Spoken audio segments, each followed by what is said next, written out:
Viltieri. You said Viltieri. I didn't. He might have been asleep, but anyway, guys, just want to chime in. Thank you. I love you. The show's great. You're the best. Thank you, John Hein. You own the you used to own the website 𝗵𝗺𝗄𝗿𝗏.com. What are they saying? People are pissed, but of course they're going to be pissed. You want that great finale to live up to your expectations. What do you think, John? Here's what I think, Ralph. There's no way you can give it an A+, and I'll tell you why. I said A. That last scene, all I'm thinking is they're going to whack this family. I can't believe what they're about to do. This is going to be incredible. But who would have done that? That would have been awesome. Who would have ordered that? Yeah, Think about it. Who would have ordered? They made peace with the other guys. Phil is dead. But Paulie clearly is just said, "Look, I'm in your allegiance forever." Who would have ordered that hit? You didn't know they made peace. They were questioning that. Yes, they did. No. Come on, they said we're backing off. No, they were. His head run over. They were questioning. No, not that Phil. His head run over. No, not that Phil got whacked. There was a scene later when he was talking to Paulie, and they weren't so sure about New York. They said, and actually he said it to Carmella later. He's like, he wasn't What sure. does that have to do with the ending? Because at the very end, you want some kind of payoff, Ralph. And I You don't want resolution. And I don't want the we're going to leave it up to you. That's my own personal opinion. I think I agree with Fred. You feel it's a cop-out. It's like build it yourself. If they had shot Tony, It's like, why did they shoot the last 10 minutes like blank screen and let everybody in the audience imagine their own fucking ending? If that guy in the members-only jacket comes out in the bathroom and blows Tony's head off, right, and that's how the show ends. Yes. Who do you got a think? good point Who do you there. think would have? Who do you think ordered that hit? I don't want to do it yourself show. I want the guy to tell me the story. John, was it great when Agent Harris tipped Tony off? Absolutely. Was it great that scene with Uncle Junior in the hospital? I think they could have ended the Was that show. great or not? I think they could have ended the show with the Uncle scene Junior with scene. Uncle Junior. Like right there. I would have been satisfied. But then don't have Meadow Parallel Park, build And up all what this was that tension, all about? Journey For playing nothing. Journey That's playing in the creating the background. tension we're talking about. Attention For to nothing. Yeah. You're going to see it in 2 or 3 years when that movie comes out. Let's go to Fafa Fui. I What do just you want want to to tell say? you that because all the guys have been asking me. So the thing that Kid Chris told me. Oh yeah, I was going to say. And this is how it. Yeah, I wish he'd tell. I mean, how could he ruin it? It never happened. Well, but it really ruined my viewing experience when I tell you. So with 3 episodes left, he tells me that Meadow is going to get whacked, which is a very interesting thing because you believe that Phil Leotardo. So he didn't know shit. But you believe that Phil Leotardo's so mad at Tony that he might go after his family. So all I'm doing is watching the last 3 episodes, and when she's parallel parking, I'm just waiting for the fucking gun to hit her in the head. Right. It never happened. Gary, you always get duped like computer viruses. duped? Like somebody hits you up and like tips you off. What was the thing you knew, Howard? Oh, I knew that Bobby Bacalari was going to die. Yeah. And Fuck him. Ralph, by the way, how do you get duped when a guy IMs you? That's not duped. The guy had wrong information. It's not that I believed it. It's that now I have to He watch probably it set knowing you it. up. He probably made up some shit, Kid Chris, and then. See, I He sent thought- a bunch to JD as well. I thought he was going to. I thought the after that ending, I agree with Howard. Like, what could he have told you? I thought maybe he just said Tony lives. You know. Right. Let's go to A, babe. You're on the air. Good morning. I'm going to make my case in 15 seconds for why Tony is dead. When he was in the boat with Bobby Bacala, he said when the ending happens, you don't know what hits you. And this whole show has been about Tony. From day one, it's always been about Tony. Tony died at the end, and that's why the screen went black. But why wouldn't they show that, as Fred says? Why wouldn't they just? why not? Well, You don't even have to Tony. show. Tony doesn't see the massacre and the bloodbath. The bullet happens and it's all over. I see. In other words, That was the screen going blank. Was Tony going blank? But the show wasn't always just from his point of view. You can't assume Howard, that guy is wrong, but that's why it's so great because people have like 25 different theories on what happened at the end. So that's what makes it great. Best ending possible. It couldn't have ended any better. well, that is an interesting theory that the screen went blank because Tony's world went blank. When they were on the, I think it's better. I like the other guys. We got whacked because we don't know what happened. when they were on the boat, Bobby and Tony, and they were talking about what it's like when you die, he said silence and black. I mean, so that lends some credence to that guy's theory. I don't agree with him, but I can see where he's And there coming was no music at the end either. And no music. Sopranos ends with like some cool song. That was the other thing. No music. But Fred's point is, and show us him getting whacked. Or and you know give what? us You don't even have to resolution. show the bullet. You don't have to show him. You take a wide shot from outside of the restaurant. You see gun flash, cut to black. All right, there you go. Then you still don't know what happened, but you know something happened. What they did. You're right. It's a button. It's a period at the end of a Barbara, sentence. you're on the air. If you remember, Tony, when he goes to the psychiatrist, talks about his father's death. And when his father dies, Tony can't understand because all of a sudden it just happens. And if you remember, they're all at a restaurant. And he goes outside, the father, and gets killed. Tony ends the same. Or he's in a restaurant. Yes, he was. Tony's father gets killed at a restaurant when after the last thing. Dominic, every scene is in a restaurant in that show. No. When Tony's in therapy, the confusion for him is why death had to happen that way. At the end, there's no music because Tony's dead. There's no music. It's all black. When you get killed like that, there's nothing else. How do you know? He's been dead. Oh, if you get killed other ways, there's still music. No, but not when You hear like a cool Elvis Costello song? the show is it's all from Tony's perspective. Nothing has. No, it wasn't. You can't assume he's The dead. story was always us watching Tony, not from his. He never talked to us He directly. never saw those other scenes with but other that's people. The whole point. That's the whole point of it all is why is there just But black? why should we have a question at the end of the show? We should know what happened. Is Fred's point? I thought it was the side. I thought there were. You don't know what happened. You think you know. I got out of it that you're living with constant fear. The most unrealistic part about it was We don't know that he died. The most unrealistic part about it was that there were black kids in Halston's. I've never seen that. There's nothing resolved. His sister's not resolved. His uncle is not resolved. Are you kidding? His sister is all alone again. She's been alone before. Love. Yeah, but she was plotting to get Uncle Junior's money like she usually does, and he made sure Uncle Junior was going to leave it for the kids. How about this theory? And this is a crazy theory. How about there was actually a blackout last night, and we never got to see the ending, that there is a real ending? And it came back on right at the credits? Yes. That's a good one. I like that the best. You like that? I'm praying that's the way it ended. I'm jumping up and down, hitting my TV. Then I can't wait for one of the replays this week. Did you hit your TV? I thought something was wrong with my television. I was freaking out. I thought my TiVo went out. I'm hitting the computer box. I'm like, yeah, did it cut it off early? I went into a total panic. I ran downstairs to my other television, checked, made sure that one was okay. Mike, you're on the air. I was watching HBO for a half an hour after it, hoping someone would whack John from Cincinnati. Please. How bad was that? I don't know. I haven't seen it. You know what? That was a bad time to premiere anything. We're all, you know, thinking about the episode. I don't have time to get into John from Cincinnati. That's why it's an A. I agree. Look, Ralph, I gave it a B just because. You gave it a B+. They were pushing that John from Cincinnati real heavily. When John HBO from pushed, Cincinnati. and those 2 Australian guys, too. Oh, that looks really awful. What, John from Cincinnati? No, the 2 guys from New Zealand or wherever they're from. Flight of the Conchords. Good. I hope HBO drops dead. Oh, they have no chance. Yeah, even that Entourage is getting kind of pussy. Yeah, this season wasn't all that great. Yeah, they're having too much fun. It's like, fuck you. Ralph, it's a good episode, but it's not an A. It's not. It's a B+. What do you think it is, John? I'd give it a B. John, what would make you happy? What do you want to happen then? He wanted a resolution. He wanted to see an ending. He didn't get to see it. That's what made it flawed. Mike, you're on the air in Worcester. There's an ending. Hey, Ralph, I'm going to hang up on you. You're too chatty. It was Mike, almost like the Russian guys. Mike, go ahead. Right. Howard, at the end, they were kind of showing, like, the paranoia from everybody. Like, they showed the Middle Eastern guy sitting at the counter. Then he went into the bathroom. And then at the end, they showed the 2 black guys come in. And they were kind of showing, you know, he was scared had to be paranoid about everybody in the world. Absolutely. We all got that. Yeah, that we got. I mean, and that was a good way to show it, but I don't know. Danny, go ahead. We're coming toward the resolution of this conversation. Go ahead, Danny. God, no. Hello? Yes. Howard? Danny, quickly. Yeah, I agree with Ralph and Artie. I think it was an A. I think the only thing Artie didn't give it an A. I gave it a B. I gave it a B+, and Ralph gave it an A. Artie gave it a B because there wasn't enough food in it. I think the only thing they should have did is they should have whacked Carlo, and then it would have been an ending. Well, he was with the feds. They can't get to him. They didn't know where he was. Carlo didn't matter. It mattered Tony's state of mind. But it would show is all about Tony. to put a closure to everything. All right, thank you. Well, that's the whole thing. He doesn't know what's going to happen to him now. That's great. As the lawyer said before he got the ketchup bottle grabbed out of his That was hand. funny. That was That's great. why we try these cases. Johnny Fratto, you're on the air. That was funny. Are you motherfuckers kidding me? I'm so fucking pissed. 7 fucking loyal motherfucking years I've been to these people, to this family. And look at how they... Are you kidding? An A? Who said A? Ralph, yeah. Ralph, the idiot. Yeah, go Ralph, ahead. what the... I wish Ralph was my teacher. Johnny, Johnny. you're one of these people who just sort of watched it with half an ear and half an eye. You don't know the ins and outs of the show. Oh, he doesn't know the ins and outs What are of you the saying? mob Johnny's either, not right? smart? What are you saying? Johnny's not smart? No, he doesn't know that. He makes a good living. He's sort of What do you mean smart. by the ins and outs? Johnny, you don't know the show.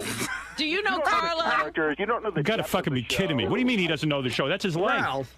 I know the characters. But we're talking about TV shows. Ralph, how can you sit and question whether or not somebody is intelligent enough to watch The Sopranos? And Ralph's the most intelligent. I mean, give me 10 questions. and the guy on the phone here with you he lived the life of AJ. He is I don't care AJ. what he lived. I hope he's not AJ. AJ was a fuck up. Are you saying Johnny's a fuck up? No, I'm saying Johnny was the son of a mob guy. He would know.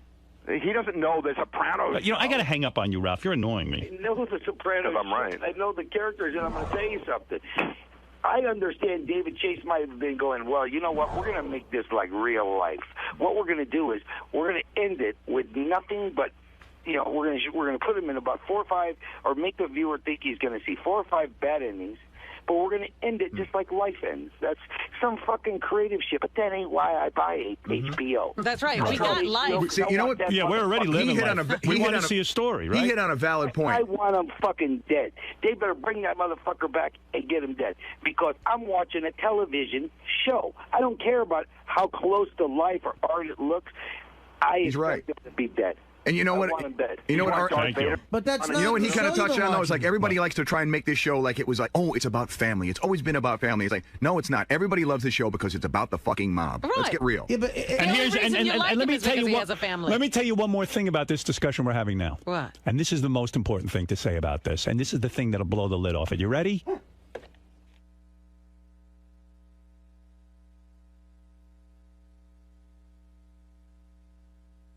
How's that for art? So I play commercial work. I thought we were really going on.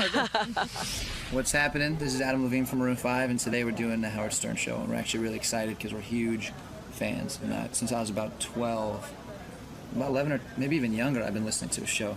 He's been fucking my mind up. So you're ever familiar? since. Yeah, extremely familiar, actually. It's just so funny because I've never really, like, as far as radio is concerned, there's nothing I've ever listened to kind of consistently my whole life. But Howard, man, my father turned me on to him when I was really little. He used to drive me to school. It was the one thing he could, hold over my mother's head, when they got divorced, is to have me, corrupted by Howard. So thanks, buddy. It was awesome. So you know he's going to ask you about girls and just sort of being part of the Hollywood scene and everything. Yeah, I'm sure he'll ask me about all the ladies and all that. And I already have my answer. I thought about it this morning. I woke up and I thought, all right, well, I don't want to call it, it's being specific about these chicks is kind of disrespectful, that's what I think. Right. So my answer to him is probably going to have to be something along the lines of, like, I know from listening to the show for so many years that the dudes that come on the show and brag about all the chicks they slept with wind up looking like douchebags. You know it, Howard. It's actually true. So I'm going to try to get around it, but I'm sure he'll bust my balls a little bit. But right. That's all right. Well, good luck in there today, man. All right, man. Thanks a lot. Thanks. Hey, look who's sitting here. Adam Levine, Jessie Carmichael, Maroon 5's new album. We're here to celebrate. We're here to celebrate the release of the new album. It's so good to be here. We're such big fans of the show. I just want to let you all know that. Thank you for saying that. It must be nice being a rock star, huh? It's pretty good. Yeah. It's a good. When do you know that you know how many guys have bands and garage bands and all that stuff? When do you know? When does it hit you that you might be good enough to actually be a professional musician? Honestly. Well, you kind of have to pretend that you know for a long time when it's totally such a far reach, Is it tremendously difficult in your personal life when your parents and everyone are saying to you, listen, it's nice that you have a hobby with your music, but you know what? You better get a fucking job. No, well, actually, all of our parents actually were super supportive always, which was really cool and interesting and not typical because usually parents think it's such bullshit. Right. And it's almost impossible to make it. So if my kid told me he wanted to be in a band, I'd be like, that's fucked up, But they're actually they've been really cool. But you had actual early success at 17 years old. Didn't you get signed by a record label? Yeah, we got signed to Reprise, which was Warner Brothers. But they at a took really that away. young age. Well, we failed miserably. Did you make an album? Yeah, we made an album. We spent tons of money on us. Gave us a little bit of money. Rob Cavallo produced the record, and Rob Cavallo is an amazing producer. He does all Green Day's records. But the band wasn't called Maroon 5. We were called Cars Flowers, and we sucked. Cars Flowers. Yeah. And you were bad. We were terrible. I mean, I know you're not a huge fan of the band, but we really sucked back then. At 17, though, that you had to be the coolest kid in high school getting a band, right? I mean, it must have been insane. I swear that is why we graduated from high school, because I got horrible grades. I mean, the rest of them were all better than I was, but literally, we had all of a sudden, we went to this really kind of snobby, preppy school in LA. Where'd you grow up? Oh, in LA. In LA. Huh. And I got horrible grades, and it was a prep school, so you had to go to college. Everyone went to amazing colleges. And, was it co-ed? Yeah, yeah. So I imagine getting signed at 17 to a record label, and you're good-looking dudes. Girls, yeah. Girls were always, that was never your problem. Well, when we started a band when we were like 14, we started, and we didn't get into it for the girls, but then you realize that that's why you stay in a band. That's not why you join a band, because I think we actually love music, but then, this is going to be really good for our sex lives as well. So. Do you think you're even capable of ever getting married? Because women, it's been so easy to get women. It's almost like the conversation I've had with John Stamos. You're a good-looking dude, you make a lot of money, you got a great job. Is it almost impossible to get married? No, it's not impossible. My whole feeling on marriage is that you shouldn't do it, really, unless you're really ready to do it. And a lot of people get married for the wrong reasons. They whatever pressure there's from society. But yes, it is more difficult, I think, because of the position that we're in. But eventually, I could definitely see myself. It's going to be a few years, obviously, because I'm definitely not ready right now. But who's the hot chick with you in the green room? Is that the current girlfriend? She's my girlfriend, yeah. Okay, how long have you been with her? About a year, almost, actually. Yeah, we met about a year ago. Everybody's carrying on. She's so beautiful, and one of her best, one of the best things about it is that she's not an actress or a model. She's a regular person and an artist, and she's amazing. Yeah, your life must be insane. In fact, like one of our good-looking interns was like all dressed up today because she knew you were coming and wanted to be the one to hand you. I think she got the. If an intern's real cool about it, we'll let them hand the release because you have to sign a release when you come on. So I heard she got all dolled up here. So, and it's like it's got to be just great. You know what I mean? It's just got to be insane. It's funny. It's flattering. It's amazing. It's the coolest thing in the world. We've wanted this. We grew up together. Jesse and I have been best friends since we were 12. Jesse, you getting laid too? Yes, he's already gotten laid twice since he's been in the building. Have you got hit with any pussy shrapnel when he steps on the bombs? Yeah, because lead singer always gets the top choice, right? And then what do you do? How does that all work? That is the way. We all do pretty well, man. No, Jesse got a hot smoking girlfriend. We do pretty good. Nice. Yeah. But, so who's low man on a totem pole in the band? Drummer. Which instrument should you not take up? Drummer, you really think so? Drummers always get the shaft. The tuba. Our drummer just had a kid. Yeah, but you know what I mean. His wife or his girlfriend/wife is really Drummers sit in the back. Yeah, I guess that's kind of true because they don't get seen very often too. So when you're in the foreground, usually that's when You know what you guys should do? Like Led Zeppelin one day, you should fuck a chick with a shark. We've done that actually. So were you always like in chorus and glee club and stuff in school? Like, is that how you get into this whole business, or you just had bands? I could sing, but it was never like. And I was into rock and roll music since I was like 10, 11 years old. So how'd you get the second shot? So no training or anything? No, actually, I took my first vocal lesson like 2 years ago because my voice went out. And this amazing dude who's just kind of does everyone. How old were you when the fame actually hit, though? Like, wait a second, though. How old were you when the fame actually hit? Like, in other words, so then, like, you're 17, you get signed, then you guys sucked, and then you went away for a while. We went away for a while, then came back. We started to get really big in, like, 04-ish time, because, we had a couple really, really big radio hits, too. And knowing how tough it is to get songs on the radio, that was the biggest change. Because we accumulated fans, we tour, That's, like, the biggest misconception with our band is that we're just, like, this manufactured, boy bandy kind of, like, bullshit band. I love to write kind of accessible, like, pop music. I love pop music, because I grew up listening to tons of different shit and then got really into Stevie Wonder and a lot of soul music, and I love pop music, Michael Jackson, Prince, all that stuff. But I have no idea what a hit is. The people you just write it for yourself, and you hope that people are going to like it. Sure, exactly. For our fans, and even sometimes for the radio. But like the shit that they pick for singles, I could never have told you that song was going to be as big as it was. Just that, How old were you when you started to get laid? Were you like 12? I would guess you started. I lost my virginity when I was 15. 15. We were I'm not sure actually. What about you, Jesse? Were you too? 15? No, later on for me. Later on. Man, awesome. Jesse was like, you were like 17 though. So then when you got real big, that's when you started to get the celebrity chicks. Is that great? I had a few celebrities myself. Where are they from originally? But here's the thing though. The thing about that whole overblown thing with me, screwing everybody in Hollywood is so exaggerated, and a lot of it isn't true. So some are true and some aren't. Most of it really isn't, and some of it is, and that's kind of why I don't like to talk about it, because I'd rather than think that I did. Keep that quiet. But Jessica Simpson was true. That was her score. Yeah, I would love that. You got her. Here's the thing. Here's the thing about this whole celebrity nonsense, which I've never really enjoyed being a part of. But I listened to your show for such a long time, and it's almost as if like what I've learned from your show is a lot of dudes that come on here and talk about the chicks that they slept with, and there's people that talk about it in general. It's just they come off looking like douchebags no matter what. So it's just kind of keeping my mouth shut is probably a better idea. But where are you from originally?